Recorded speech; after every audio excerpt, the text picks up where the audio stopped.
Et en marge du forum ministériel Russie-Afrique au Caire, le ministre des Affaires étrangères Badr Abdelghati s'est entretenu avec son homologue rwandais Olivier Nduhungirehe.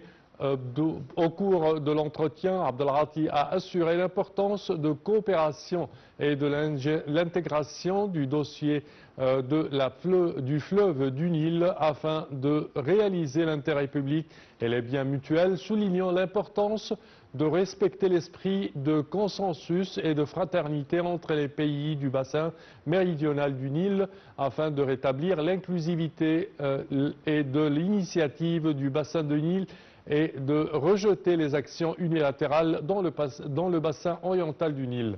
Sur la scène régionale, l'entretien a abordé les développements des situations régionales et les moyens de restaurer la stabilité, la paix et la sécurité dans la région des Grands Lacs et de l'Est du Congo. Toujours en marge du forum Russie-Afrique, le ministre des Affaires étrangères s'est réuni avec son homologue du Malawi, Georges Chaponda.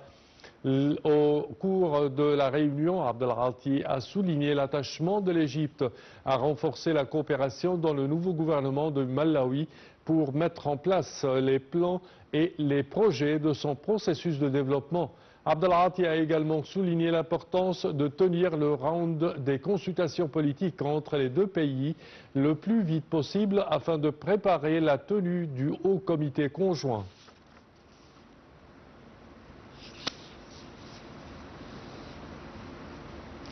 Et chers téléspectateurs, à présent, pour plus d'informations sur ce sujet, nous avons le plaisir d'accueillir au bout du fil Dr Imam Khalil, qui est professeur d'économie. Bonjour. Allô, bonjour. Oui, bonjour. Docteur Imam, premièrement, quand on parle de l'importance de ce forum Russie-Afrique, comment le voyez-vous sur le plan économique? En fait, c'est très important parce qu'il vient dans un moment que l'Égypte cherche de faire maintenir la paix et la sécurité en toute l'Afrique, car c'est la condition principale pour continuer le développement économique en Égypte. Maintenant, le rôle de la Russie est grandi jour après jour, surtout en Afrique. Elle est devenue un joueur important dans le zone africain. Et l'Égypte aussi, son stratégie de développer et augmenter la coopération politique et économique avec les pays africains. C'est pour ça que cette conférence est très importante, surtout pour traiter pas mal de sujets, soit l'histoire de conflits libyens ou certains conflits en Afrique centrale, afin de trouver des solutions rapides pour tous ces conflits.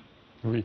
Comment évaluez-vous l'importance de la coordination tripartite entre l'Égypte, l'Algérie et la Tunisie pour accompagner une solution politique durable pour la Libye, à l'écart de toute ingérence extérieure?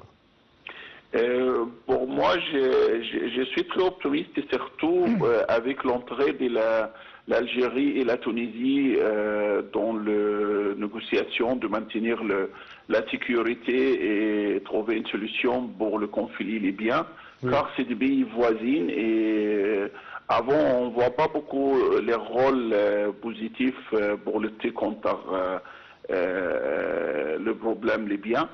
Et maintenant, bien sûr, ça va donner plus de moyens de trouver des solutions rapides.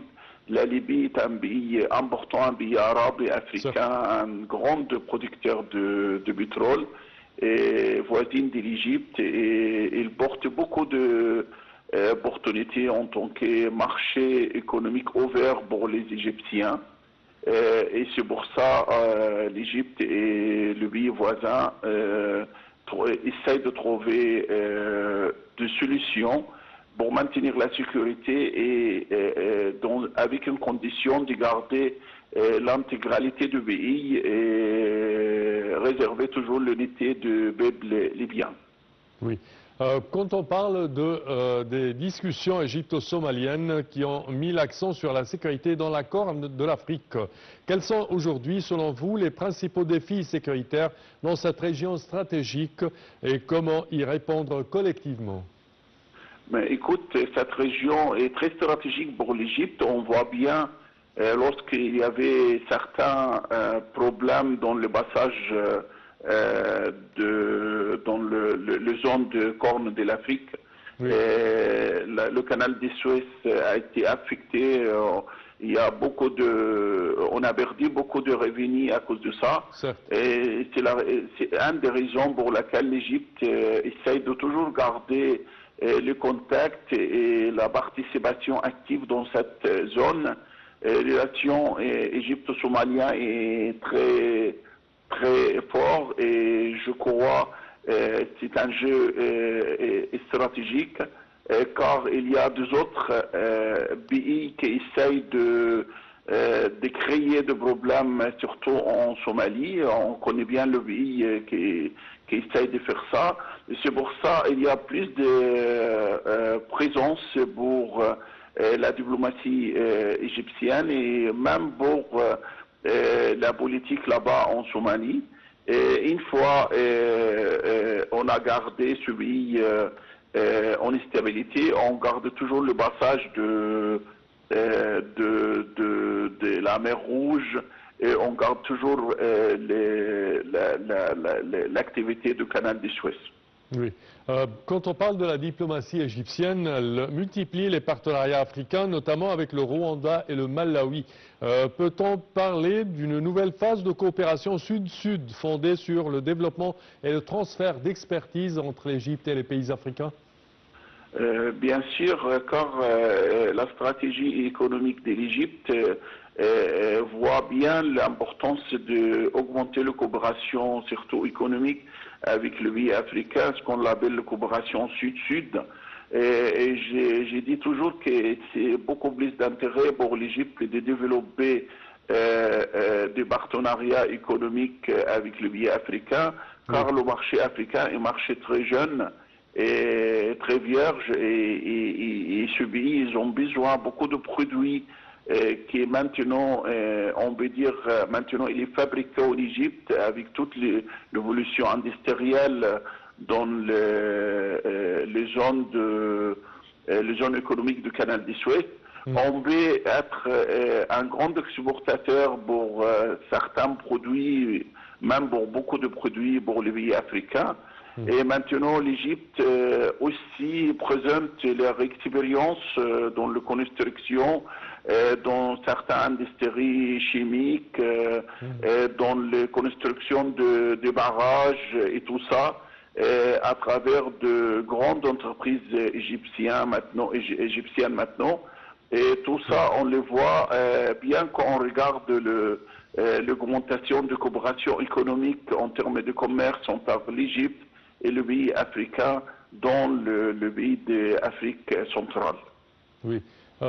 Face aux tensions persistantes dans plusieurs régions du continent africain, quel rôle les pays africains peuvent-ils jouer pour renforcer les solutions africaines aux crises africaines, notamment à travers l'Union africaine et les mécanismes régionaux dans le continent africain? Je crois que l'Union africaine a besoin il a besoin de plus de...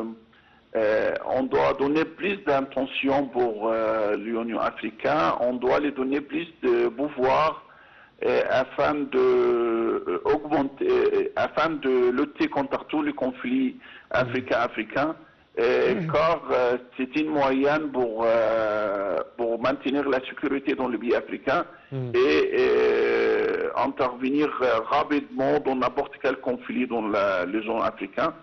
Et c'est la raison pour laquelle l'Égypte a toujours des